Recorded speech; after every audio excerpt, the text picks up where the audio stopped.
Saavedra. Seguramente habrá tenido varias veces a este museo. No, nunca. Con la primaria. Algunos sí, otros no. Yo creo una vez. Al teatro.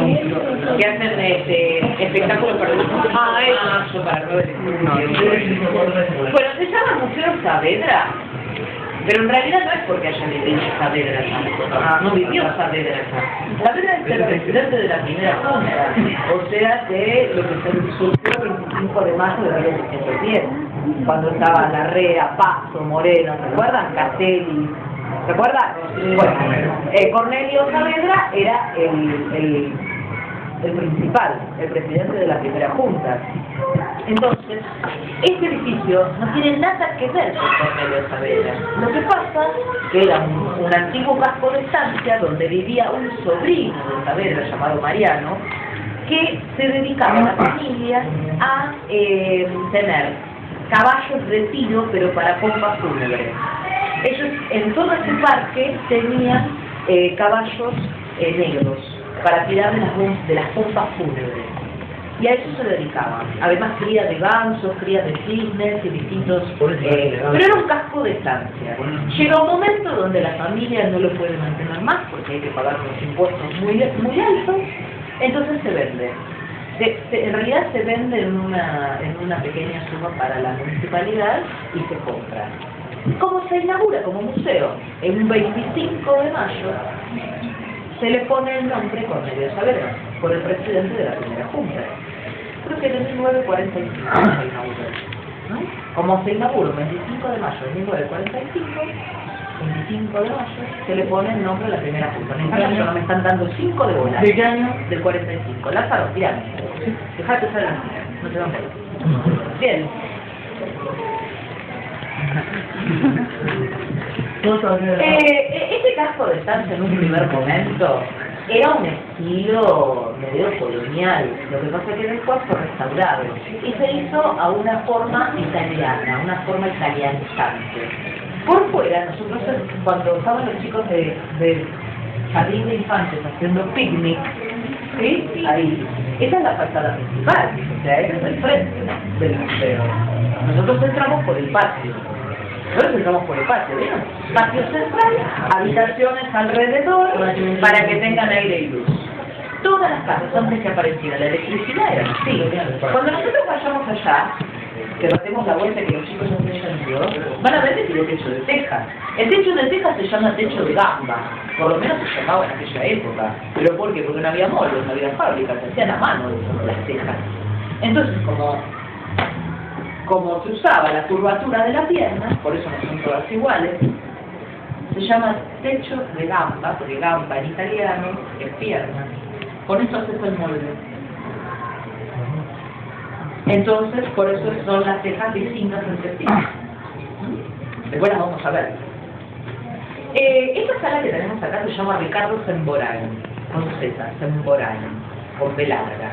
Y era un coleccionista que en realidad iba a donar sus cosas siempre y cuando le dieran una sala, le dieran un museo a su nombre, porque era un coleccionista de todo. Es un tipo que murió muy joven, que creo que ahí está una imagen de él, que coleccionaba de todo. Se ve que tenía mucha vida, Ricardo Semborani. Creo que tenía mucha plata y coleccionaba todo. Hay un montón de cosas más que pueden estar expuestas porque no hay lugar.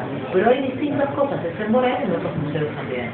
Pero el tema era que si donaba toda su colección porque no tenía herederos, iban a ponerle al museo su nombre, pero después por cuestiones políticas no lo pusieron. Se le pusieron a una sala. La sala Ricardo Semborani del Museo de Saavedra, que es esta que vemos acá. Y es parte de su colección. ¿Qué coleccionaba el tipo? Platería criolla, platería civil. Cuando yo digo civil es porque no se usa para la iglesia, no se usa para la misa. Cuando digo religiosa o litúrgica, para la misa. Esto es platería civil, o sea, de lo que usaba la gente de buena clase social acá en la Argentina. En la Argentina y en Latinoamérica, porque también hay mates peruanos, ¿sí? Tener un mate, el mate no viene de, no es un invento de los españoles, nada por el estilo. Acá los indígenas, cuando llegaron los españoles, resulta que tenían una casa revolcada y entonces tenían yerba y agua, pero agua fría, porque en un clima tan cálido como este, usaban agua fría. Entonces la calabaza se llamaba mati. Entonces ellos ¿qué hacían? Chupaban el agua. ¿Y con qué filtraban? No había bombilla. Con los dientes. Entonces la yerba, la escupían. ¿En serio, Cuando viene el español y ve que, se le quedaban los dientes. ¿Se imagina cómo tenían los dientes los indígenas? Sí. Además siempre tenían... Bien, dijémoslo ahí. Bueno, entonces cuando vinieron los españoles que venían de un lugar mucho más frío, le agregaron el agua caliente y le agregaron la bombilla porque parecía un asco hacer eso. No, le dan la bombilla. Porque ellos decían, ¿por qué están todo el día tomando mate? Parece como que los estimulara, como que es estimulante, le da más fuerza, le da más vigor. Entonces le metieron agua caliente y la bombilla. Fíjense que hay, pero para un patito, la gente de la alta sociedad argentina, o criolla, como se le dice, no podía disponer de mate, no sé, de porcelana o de cerámica, porque había que mandarlas a hacer, o a Inglaterra o a China.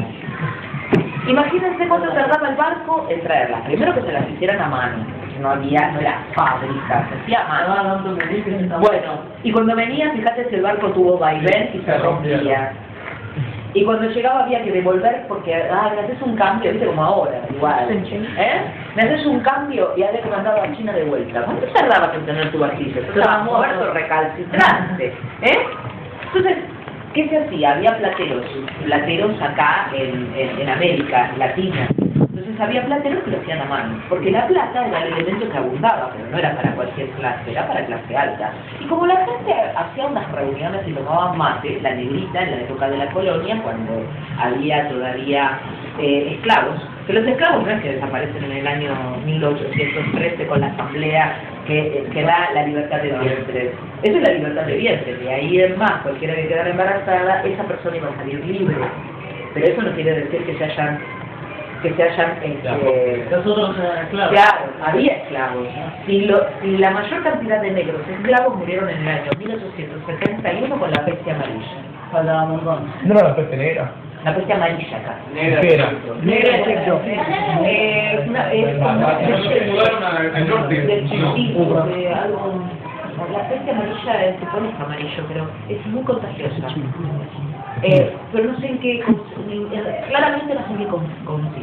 Sé que Rockefeller y Cosme Argerich fueron dos médicos que trataron de salvar a un montón de personas que después terminaron muriendo.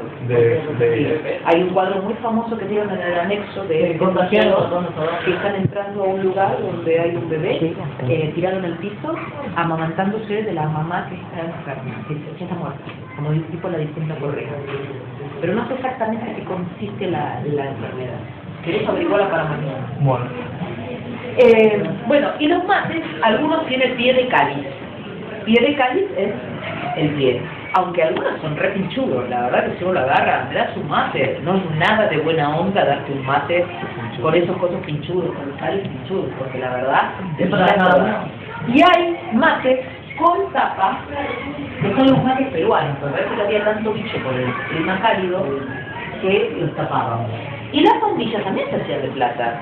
Esas que tienen en forma de viborita, ¿sí? Son para que se enfríe más fácil, porque al pasar el agua así, se enfría más fácilmente y se quema.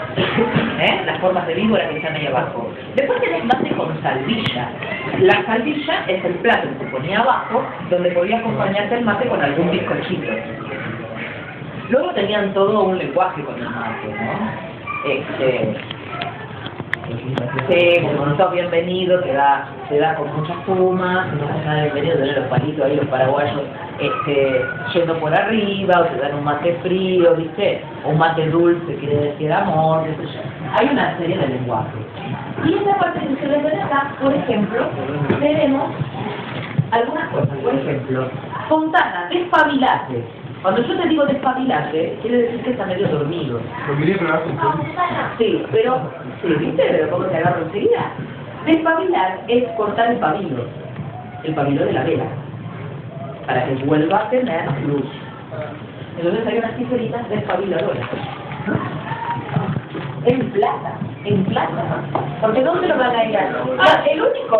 La única fábrica que puede llegar acá, fábrica entre comillas, es la de la carne instalada. Pero después otra cosa no tenemos, todo lo tenemos que mandar afuera. Entonces estas personas, los plateros, que tienen que ser bien españoles, no pueden tener ninguna sangre negra, ni ninguna, le daban un sello y les había que sellar cada una por el fabricante, poniendo el número de serie, todo. No pueden tener sangre negra ni sangre indígena, tienen que ser pura sangre española, si no, no se dejan trabajar. Bueno, y tenemos los candeleros para una vela, porque era la única forma de llenarse. Y había una baranda en Buenos Aires, una baranda, la gente no se baña nunca. No se acostumbra a bañar. El jabón venía de Inglaterra. No se acostumbraba a bañar. El jabón perfumado era una cosa. ¿Cómo conseguiste ese jabón? Esa baranda debía de ver en Buenos Aires. De Buenos Aires no tenía nada. Cuando llegaron los españoles acá, le pusieron Buenos Aires al puerto. Por la Virgen del Buen Aire era la Virgen de los Navegantes. Entonces se piensa que acá, qué buen aire. Huele de bien. Y por eso que Buenos Aires era asqueroso la baranda que había. Las chabonas sacaban siempre con el mismo vestido. Y cuando se lo sacaban, se ponían en un maniquí y le ponían abajo una chofeta. Una chofeta es como una especie de sahumador, con bracitas adentro y con eucalipto. Todo acá, todos usaban el eucalipto, así que abundaba cualquier cantidad. Ponían el eucalipto, entonces que de abajo, ¿viste? De la noche, te diera un poquito y te cambiara el olor del vestido. Bien. Siempre olían a... Es una chofeta. Sí, el eucalipto, mezclado con todo. Es como que pones perfume y cuando estás chivado te pones perfume. ¿Viste qué lindo que queda? Una barata de cebolla. Sí. Bueno, y otra cosa que coleccionaba September son objetos orientales. Los objetos orientales que tenemos ahí en este lugar, principalmente son los marfiles. Chicos, no compren un marfil. Yo el otro día fui a averiguar por uno así, salía 6.000 pesos, pero odio el marfil. Está bien, en una época se hizo, pero para poder tener el marfil, que es el distintivo del elefante, hay que matarlo. Entonces, todo lo que está, bueno, ya está. Pero no hay que comerciar con marfiles porque los siguen matando en África. Nos vamos a quedar sin elefantes. El embarazo de una elefanta es muy largo y se mueren muchísimo. Y la gente los mata para sacar marfil. Bueno, eso está tallado, el marfil está tallado con lujo de detalles. Miren, esta foto... Bajo relieve. No, mucho completo. Mucho completo. No, Arriba. Lo blanco. Ahora, fíjense una cosa, se puso en una vitrina, cosa que puedo mirar desde abajo, para que ustedes puedan ver los detalles de las miniaturas. Eso sí es laburo chino, Eso sí es laburo chino. Cualquiera de ustedes se pone a tallar una tiza o se pone a tallar un jabón, se rompe todo. Y miren eso, me agarró el duro. Poder hacerle semejante detalle, las rueditas del piecito, las uñas de un piecito del pie, es impresionante. Las uñas del piecito del pie. Las uñas del pie. El pan, la masaya. Pero no sabéis lo que es eso, es una preciosidad. Bueno, ¿alguna pregunta que quieran hacer? Ahora, una pregunta. No, pero de sala. Están todos grabando ese fue a karate.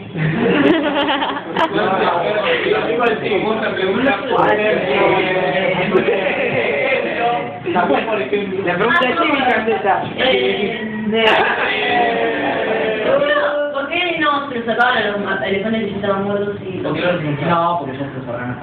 Un elefante muerto es... Pero acá hay que ¿Cuánto esperan las hormigas para agarrar un bicho muerto? Un montón.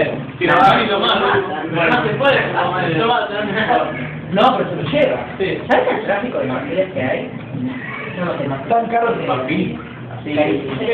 Pero porque... Tenés que pasar para hacer pintura. No, yo desgraciadamente tengo un piano en casa de 1920 para teclas de marfil y hay algunas que están levantadas y yo dije, ni loca las cambio por una de marfil, no porque me salga caro, porque que me importa, pero jamás lo haría, cambiaría por... A mí con lo que me gustan los animales, saber que con las patas del elefante hacéis unas macetas, no.